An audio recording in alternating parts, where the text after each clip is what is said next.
यशस्वीचा trainer आहे मी अनेक कर्मचाऱ्यांना अधिकाऱ्यांना ट्रेनिंग देतो.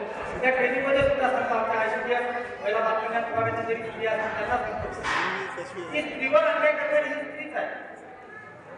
जेवढ्या या देशामध्ये 498 केसेस असतील, सन्मान्य आपल्यापेक्षा विद्वान मंडळी आहेत माझ्यापेक्षा, पण जेव्हा एवढ्या 498 केसेस आहेत त्या केसेसमध्ये कदाचित माझ्या वाचनानुसार तरी स्त्रीवर अन्याय करणारी ही स्त्रीच आहे.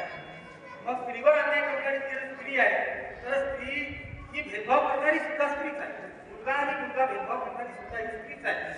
खरे भेदभाव करण्याची जी सुरुवात असेल ते उत्तम स्थान असेल हे स्त्रीजवळ आहे. कसं आहे, एकच मुलगा आहे एकच मुलगी आहे, त्यांचे वडील जर बाजारामध्ये गेले एक पाव जिलेबी आणली तर ती मान ती आई सगळ्यात आधी कोणाला देणार जिलेबी? मुलाला देणार, मुलीला नाही देणार. म्हणजे भेदभाव करणारी कोण आहे? स्त्री आहे.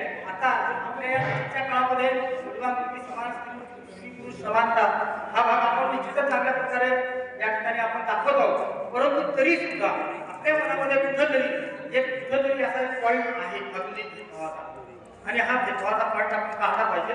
सर्वांना समान हक्क, समान अधिकार, समान न्याय